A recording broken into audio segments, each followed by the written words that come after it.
guys! Good morning! So, ito nga aking morning today. So, ayan, last night pumili ako nitong saw. Ito, maganda siya guys kasi may, may patungan na siya. So, kahit gawin mo to sa bahay is okay. Tapos, ito guys, ito yung ating trim sa my windows. Ikakat ko na yung isa. Tapos, ito is ikakat ko na rin siya.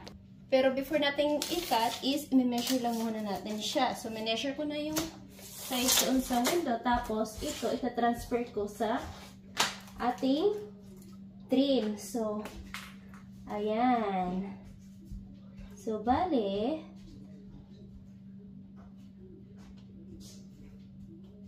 ayan dyan. Yan siya guys. And then, bumili na rin ako nito para perfect yung ating line. So, ayan siya guys. Ito. Ganyan lang yung paggamit niyan guys. So, make sure lang. So, pag nagsusuwa ako, binibigyan ko ng kaunting allowance. Kasi alam niyo na guys, ano pa rin yung cut natin sa pag-saw. Dapat na dyan. So, ayan na guys, napaka-easy lang nito. So, ayan, may mga angle siya. Ito straight, tapos may 45 sa dalawang tapos 90 degrees yung straight line.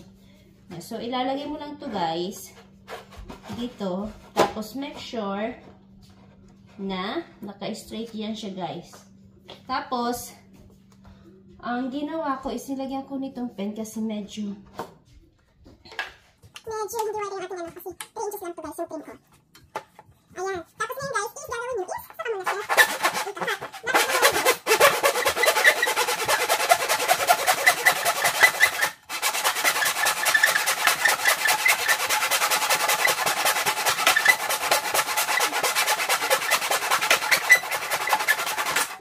Ayan. Bakit hindi ako gumamit ng electric saw? Kasi guys, natatakot ako dun.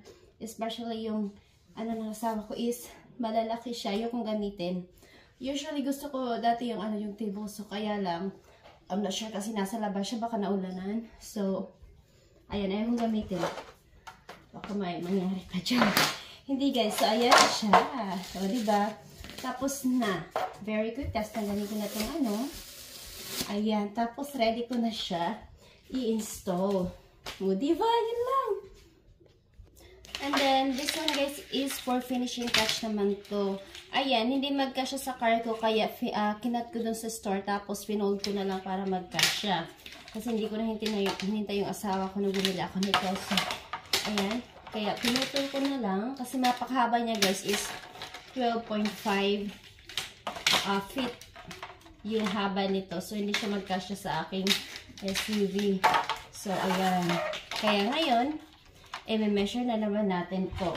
So, mag-measure ako kung ilan yung measure ng atin kasi alam nyo, ginawa ko is I measure both of the windows differently kasi sometimes hindi pantay yung pagkaka-cut. So, kailangan i-measure natin siya ng individual. Hindi yung lang basta-basta. So, mag-measure muna ako dito guys. Ayan. Ganyan. So, ayan. So, hold on.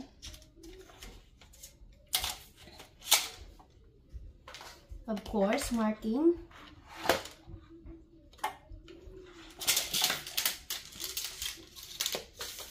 Tapos, guys, pag nag-measure kayo, ilalak nyo to para hindi siya bumabalik.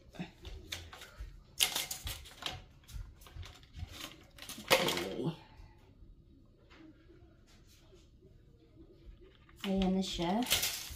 Tapos, the other one is different size. Pero, very close naman siya, guys. Inaano ko lang para, to be sure ba. Kasi, mabuti na yung mag-measure ka ng twice. Tapos, cut once. Kasi kung magka-cut ka agad, then mali pala. Ay, nako, ruin agad. Bibili ka ulit.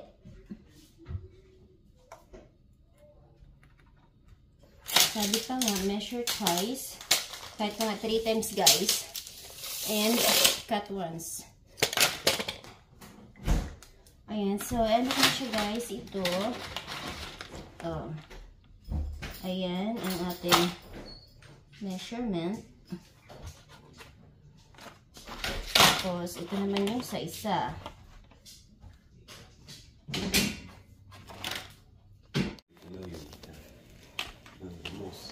The most I would do is I use extensions, you know, 7 went beyond that. Maybe 1 or 2 of them I use slash cords, but the bottom line. Alright guys, so ayan, natapos ko na ang isang trim dito. And ayun pa guys yung isa. So diba, nakikita nyo yung difference. Ayun, the old one. And this is our new trim. Needs to be cleaned up first. Thank you guys. Hi Rico. Rico. Ayan si Rico. Ayan. I really like it guys. Kasi I've been wanting to change this for a while now. Ayan na. Morning guys. Tingnan nyo yung ano na. Grabe, it's super lamig. And then, ayan na nga guys yung ginawa ko. O, diba? So, ayan. And then, this is the finish trim for this one. So, in person guys, mas malaki talaga yung windows na hindi tulad before na parang narrow siya. Ngayon, oh, I really like it. So, ayan. Paglapitan mo is mas malaki siya.